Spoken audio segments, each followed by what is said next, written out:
Oi, pessoal! Já pararam para pensar em como a nossa mente é construída? Pois é, a gente não nasce com ela pronta. Ela é edificada, sabe? Tijolo por tijolo, a partir das nossas primeiras experiências. Então, vamos embarcar juntos nessa jornada fascinante pela arquitetura do cérebro humano.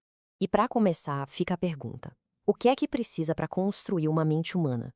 A resposta, que pode até surpreender, é que a gente não nasce com uma mente pronta. A gente constrói essa mente, e esse processo todo começa assim que a gente chega ao mundo. E quando a gente fala que começa cedo, é cedo mesmo. Muito antes do primeiro passinho, do primeiro dente ou da primeira palavra. Os fundamentos da mente já estão sendo construídos. Cada interação, cada cheiro, cada som, tudo isso faz parte do projeto. Isso nos leva à nossa primeira grande ideia, a do cérebro inacabado. Nascemos com um cérebro que é mais um projeto, sabe? Um rascunho do que uma estrutura finalizada. E isso, como a gente vai ver, é a nossa maior vantagem. A palavra-chave aqui é neuroplasticidade. É essa capacidade incrível que o cérebro tem de se reorganizar, de criar novas conexões entre os neurônios ao longo da vida, tudo isso em resposta às experiências. Quer dizer, não é um hardware fixo, mas sim um software que está sempre sendo atualizado. Agora, o ponto realmente interessante é que a gente pode ver essa ideia em ação.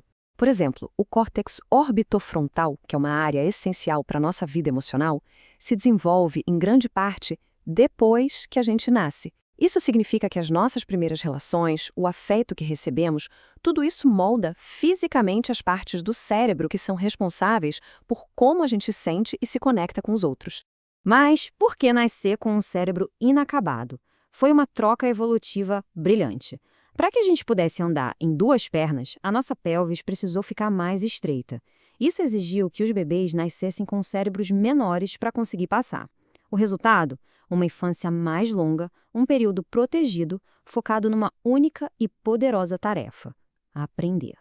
Bom, vamos avançar um pouco e ver como esse cérebro em desenvolvimento começa a tomar o controle do corpo. Como é que se vai de movimentos que são totalmente involuntários para ações intencionais, como dar os primeiros passos? Tudo começa com os reflexos. Quem já não colocou o dedo na mãozinha de um bebê e sentiu aquele aperto super forte? Esse é um movimento involuntário, o ponto de partida para todo o desenvolvimento motor que vem depois. E a partir daí é uma progressão muito clara. Primeiro, vem a capacidade de se sustentar, de sentar sozinho.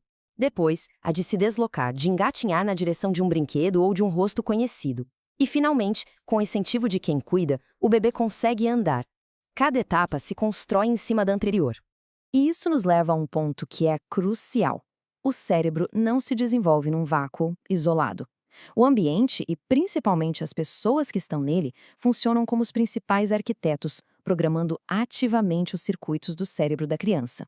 Essa citação resume tudo perfeitamente. O desenvolvimento do cérebro é um processo social. Ele se adapta e se molda para se encaixar no mundo social em que a criança nasceu.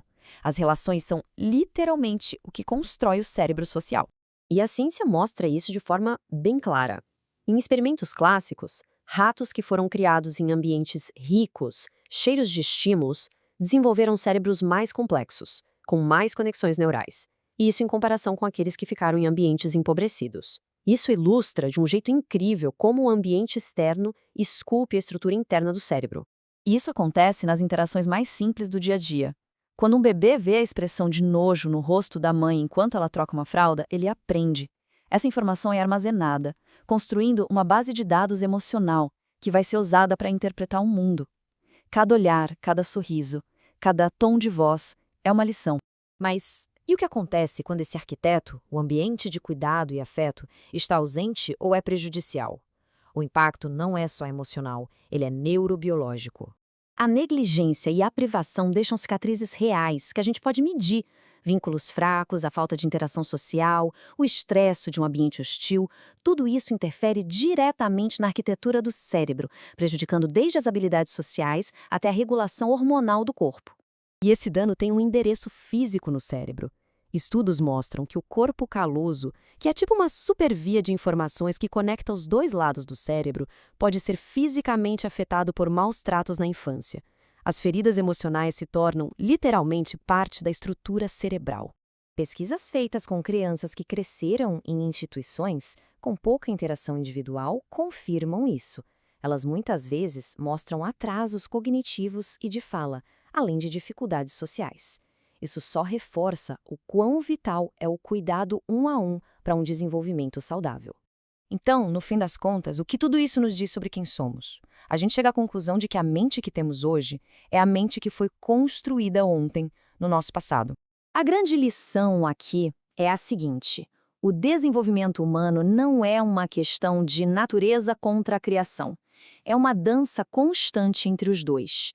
É a interação entre o nosso projeto genético e o mundo social e ambiental que nos rodeia.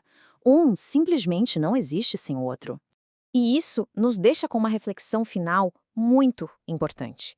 Nossos momentos mais antigos, mesmo aqueles que a gente nem lembra, não são só memórias. Eles são os materiais de construção da nossa mente.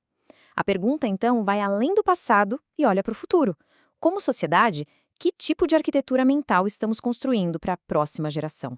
Obrigado pela companhia.